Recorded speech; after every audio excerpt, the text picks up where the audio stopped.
remiss. I forgot to mention this starting off. One of the smaller embarrassments from Stephen Harper before this very big embarrassment was, of course, when he said that this country had no history of colonialism. And I just want to acknowledge the Coast Salish peoples whose territories are gathered on here today.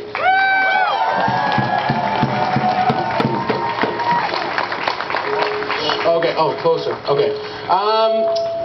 Closer? Really? That didn't seem to work out. Okay. As I said at the beginning off the top, we've got a real panoply of views and people coming at this question from different perspectives. And the one thing that we all share is the acknowledgement of this egregious abuse of power. And so your next speaker has been asked to be introduced merely as a grumpy conservative who knows the difference between right and wrong. So please, a very warm welcome for Mr. Bob Hamilton, everybody.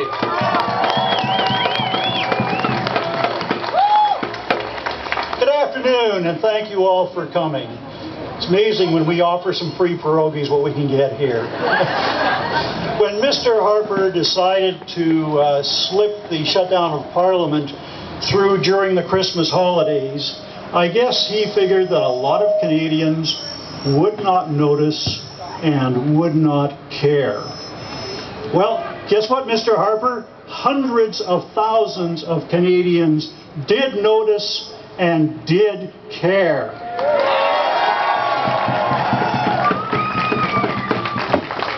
And the people that did notice and did care were definitely not just the liberal media.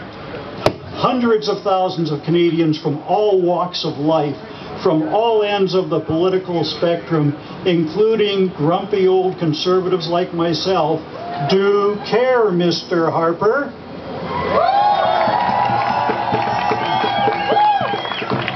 We care when you refuse to stand up and take accountability in front of our elected representatives.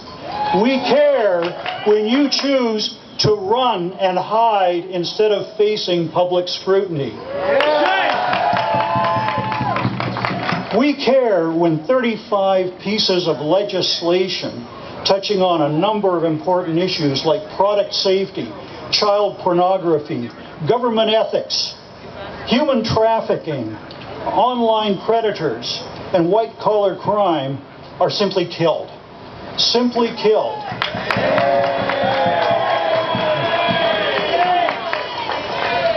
These were pieces of legislation that Mr. Harper's government introduced. Didn't they care very much about their own legislation? We also care, especially old fogies like me, about the Canada pension crisis. This thing has been simmering for around 40 years. 11 million Canadians don't have decent pensions. Now, for Mr. Harper, it's not a big deal. He's got a gold-plated government pension. How many of you guys have gold-plated government pensions? Just, raise your hand. I'm still looking for hands here. Fuck you, Harper! Okay, here's the deal. Starting in the next couple of months, they were supposed to be talking about the pension crisis in Parliament. Instead, they're taking a paid vacation to go and watch the Olympics.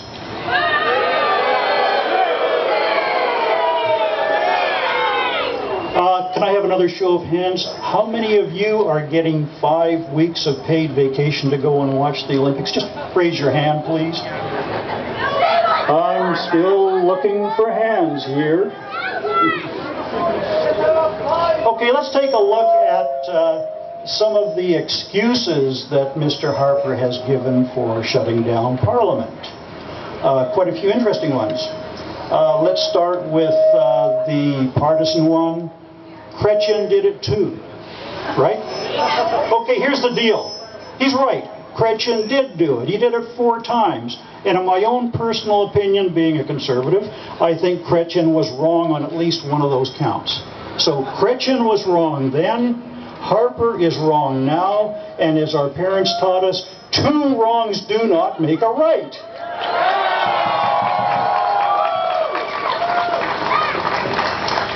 The other excuse is that Parliament is dysfunctional. It's not working very well. Well, you know, I have to agree with him on that one, because our Parliament on a good day looks like a bunch of squabbling 6-year-olds. But let's face it, when your car breaks down, do you just decide to walk away and give up on driving? I don't think so. If Parliament is not working, let's fix it. Let's get out there and fix Parliament.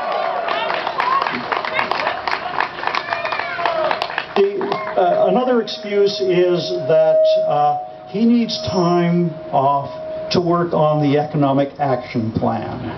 Right. Okay, I'm sorry, but dozens of prime ministers before him have managed to be able to work on plans and face up to Parliament at the same time. Walking and chewing gum is easy. It's a little bit like being able to walk and chew gum at the same time. Not to mention the fact that his own finance minister said that 97% of all the funds for the action plan have already been committed. So we're going to shut down Parliament in order to deal with that final 3%? Give me a break.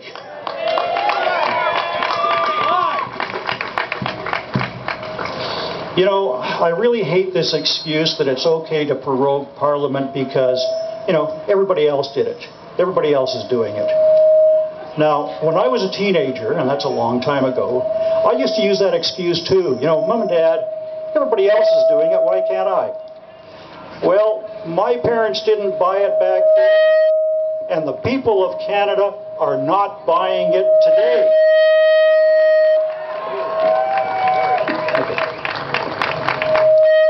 Just a little bit more feedback for Mr. Hart. How's this? Okay. The bottom line here is that when a minority of us elected Mr. Harper, we expected some leadership, we expected some vision.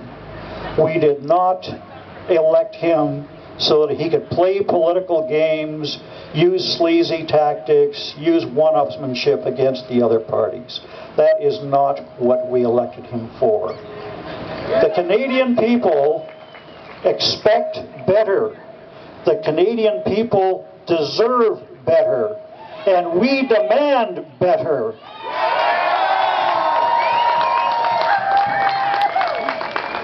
And that's why we're all here today. Thank you very much.